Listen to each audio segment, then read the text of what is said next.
还好吗？还好啊，还好吗 ？OK， 没事，我们是广西的，我是公安，我给他带出去啊，不要紧张。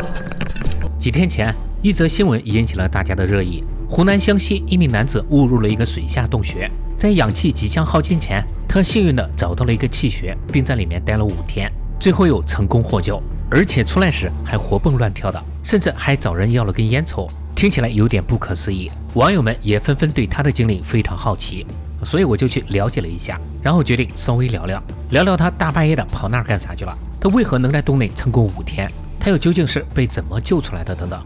湖南湘西永顺县的芙蓉镇，又称挂在瀑布上的千年古镇这个镇非常漂亮，古建筑、瀑布、山水让人非常惊艳。有时间的话，大家可以去转转。而我们本期的故事发生在该镇西北方的勐渡河水域，这条河的沿岸都是喀斯特地貌，山体内隐藏着不少溶洞。这道河面的宽度达60多米，深30多米，旁边都是山体森林，布满蛇虫毒蚁。附近没有公路，所以去的话需要乘船才行。画面中标注的这个地方就是事故的具体地点，水面下方9米处有一个洞穴入口，洞穴就藏在左侧的山体中。这个图是该洞的俯视图，浅蓝色的是水，白色的地方是气穴，气穴也称气室，是指当洞穴内的水上涨后被封闭起来的含有空气的空间。在此基础上，我又画了一个横剖面图不过需要说明一下，这个横剖面图是我为了方便后面讲解推测着画的，并非经过测量的真实横剖面图。2025年7月20日凌晨3点左右，也就是几天前，芙蓉镇一名40岁的王姓男子驾船来到这片水域进行潜水作业。这个点他跑到这是干啥的？新闻也没直说，不说也是出于保护他的考虑。有人说是去抓鱼的也有人说是去潜水玩的，但新闻都说了他是在潜水作业。既然是作业，那应该就不是潜着玩了。也不知潜了多久，王先生竟不小心在水下9米处误入了那个洞穴。据他的家属说，其实他知道这里有个洞穴入口，但不知是因为追鱼追得太深，还是因为水太浑浊，就没有看清钻进去了。王先生一开始并不知情，直到他发现头顶全是岩壁，因为水里能见度太低，也没有任何引绳做指引，王先生很快就失去了方向感。他贴着洞穴的边缘往错误的方向越游越深，因为始终找不到洞穴出口，王先生越来越恐慌，而这又导致他的气体消耗速度加快。就在他气体即将耗尽前，一个气室突然在头顶出现，位置大概在入口往内直线距离80米处。这个气室底部宽约2米，长10米，高3米多，听起来很大，可因为洞壁是不规则的，所以实际空间要小得多。之后的5天4夜，王先生就将在这里度过。在外面，当得知王先生一直没有浮出水面后，他的家人立刻报警求助。当地县警方及一些救援队迅速赶到并展开搜救工作。据搜救人员称，他们进去搜了一圈，但没有找到，于是就改到附近的其他水域找，可搜寻了近万平米后也没有任何结果。于是他们重新将目标锁定在那个洞穴，这次改用了水下机器人，但一直搜到了洞内90米远也没有找到。其实这就是水下机器人在洞穴搜寻中的局限性所在，尤其是在结构复杂的横向洞穴内，一些暗道空间它没法进去，因为一进去信号可能就没了，机器人也可能丢失。所以在目前的洞穴救援中，水下机器人远不如洞穴潜水员灵活。可湖南当地并没有专业的洞潜救援团队，个别人是有这能力，但救援的话2-3个人远远不够。于是湖南省厅直接向广西百色公安局发出协作函。7月23日中午1点半，百色公安局治安管理支队、水上勤务和航空警务大队接到了跨省救援的指令。他们在队长梁良的带领下，立刻驱车前往800公里外的湘西。这次救援队相信很多人都知道，他们就是今年2月份刚在广西溶洞中成功救出2名科考人员的救援队那时他们的名称还叫百色市公安局特警支队水上勤务救援大队，现在已经改名了，后面我们就简称他们为百色救援队了。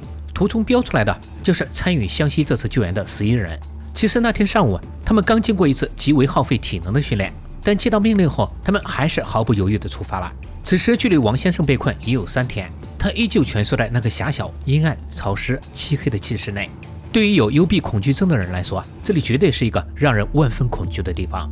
那王先生是如何在这里撑过5天的呢？我们都知道，人要活下来，水、食物、氧气缺一不可。没水的话，人最多撑3天。这个他不缺，里面水很多，甚至还有洞壁上流下来的天然矿泉水。而有水没食物的话，每人根据情况不同，能活7到30天。以前我讲过的南非斯泰克方丹洞事故中，那名被困者就是坚持了20天才被饿死，也是挺惨的。而王先生又属于稍胖的体型，所以他应该能撑得更久。新闻一开始说王先生是在气室内抓鱼吃，后来又辟谣说他并未抓鱼，只是喝水度过。我觉得如果他5天都没吃东西，不可能是这个状态。谁要不信可以自己试试。然后我们再来看一下氧气，这个也是最重要的。新闻里说王先生被困的位置在水下13米处，后来我咨询了一下，应该是水下9.5米左右。但不管是13米还是9.5米，都说明这个气室是密闭气室，也就是不与外界空气流通的气室，否则它不可能在这个深度存在，有点类似于潜水钟。如果你还不明白，你就把一个空杯子倒扣在一盆水里，那水下杯子里的空间就类似于王先生所在的气室，而且气室里的气体还是被压缩过的，这是我们初中就学过的知识，就不再多解释了。所以气室里面的实际氧气总量要比外界同空间大小的氧气总量多，这也是它能坚持5天的另一个重要因素。但就算氧气再多，因为没有新的补充，王先生每呼吸一次就少一点，如果他不能及时获救，早晚会因为缺氧窒息身亡。此外，王先生还面临着一个威胁，失温。有新闻说那几天他都是泡在水里的，当我看到这个新闻时就觉得怎么可能，泡5天再好的潜水服他也得严重失温。后来救援人员辟谣说他是蜷缩在气室洞壁上的一个小坑洞内，这才是合理的。但就算没有泡在水里，时间一长他还是会患上低温症的。所以当白色救援队赶过去时，救援队也是在与死神赛跑，以挽救王先生的性命。为了增强时间，白色救援队的11人一路上轮流开车，几乎未停。他们终于在12个小时后于7月24日凌晨4点到达。这是王先生被困的第5天。下午1点左右，队员许世德和黄正玉首先下潜查看，两人沿着洞穴边缘布置组成，同时向其他水域进行搜索。他们的首要目标是排查洞内可能存在的气室。如果王先生还活着，那只有待在气室这一种可能。可因为通道里的水非常浑浊，能见度不足1米，再加上他们对这个洞穴的结构一无所知，所以搜寻的过程困难重重。2个半小时后，两人搜到了洞内直线距离约60米远的位置，共排查气穴4个，但并未找到王先生。得知这个消息以后，王先生的家属非常难过，他们几乎都已经不抱什么希望了。但白色救援队并未放弃。下午1点35分，严明和刘承志进入水中开始第2次搜寻。他们从第4个气室开始布绳，但搜到了100米远的位置还是一无所获，于是两人就准备折返。据湖南的潇湘晨报说，其实当他们游过去时，被困在上方气室的王先生已经看到了他们的灯光，他明白那是来救自己的人。王先生内心非常焦急，于是当2名搜救人员返回时，他立刻跳进水中，并打开手电筒不停挥舞。王先生这才被救援人员发现。其实就算他没有下去，这个气室在下次搜寻时也会被排查到，但能早一点肯定更好。随后两人随王先生进入了他所在的气穴，发现里面的空气质量非常差，他们才待了1分钟就觉得头晕头痛，很明显里面的氧气浓度已经降到了一个危险值，如果继续下去，王先生可能连1天都撑不下去了。随后严明开始返回水面准备报告情况，刘承志则留在气室内陪王先生。等待途中，他一直在跟王先生共享自己的气体呼吸。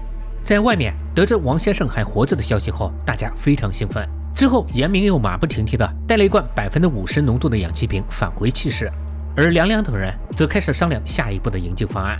这又用了1个小时左右。为什么要用那么久呢？前面我们说了，王先生所在的气室气体是压缩过的空气，所以里面的气压是高于外界气压的。他在那里待了5天4夜，就相当于在水下潜水潜了5天。虽然深度不大，但是潜水的时间长啊，所以他出去时同样需要减压，而且时间还不短。严明带50%浓度氧气瓶进去的目的就是让王先生去吸，以减少他出去时的减压时长。这专业的救援团队考虑的就是全面，不仅要保证人活着出来，还要保证他能健康的出来。下午1点左右，队长梁梁、许世德及黄正玉潜入洞内，他们11人中有5名洞穴潜水员这时全都下去了。没多久，他们在气室内与另外3人会合。因为刘承志在气室内待得太久身体已经有点不太舒服，出于安全考虑，就先让他游出洞穴休息了。再次评估情况后，他们决定让许世德在最前方做引导员，然后梁梁与严明在中间夹带保护着王先生，黄正玉则在最后跟随。队长梁梁后来描述返回时的情节：返回地面的过程比较艰难，能见度太低，洞内结构复杂，加上被困太久，王先生的身体和心理都有些不适应，需要我们进行辅助潜水。为此，我们只能带着他一点一点慢慢的游动。7月24日下午6点半，被困110个小时的王先生终于浮出了水面。他非常兴奋，刚出来就振臂高挥。上岸后也是一边走一边与周围的人打招呼，甚至还要了根烟抽。除了跟他身体状况还不错，实力逃生也比较兴奋外，也跟他吸了那50%浓度的氧气有关。后来检查发现，王先生除了有轻度的1型减压病和体温稍低外，并无大碍。这跟救援队及时赶到和施救方案周全有关。王先生被困将近5天4夜，而百色救援队救他仅用了5个多小时这效率不得不说有点高，也得益于他们上次洞穴救援的经验以及平时科学而刻苦的训练。这次救援队的故事以后我会专门再聊，他们打捞过无数人的遗体，同时也救过数十人的性命。尤其是现在正值夏季，又是暑假应该也是他们最忙的时候。所以视频最后也提醒一下大家，还是不要去河里或者湖泊、水库等大水域游泳。实在想游的话，可以去游泳馆，毕竟安全才是第一位。好了，那本期的视频到这里就全部结束了，感谢各位的观看，我们下期再见。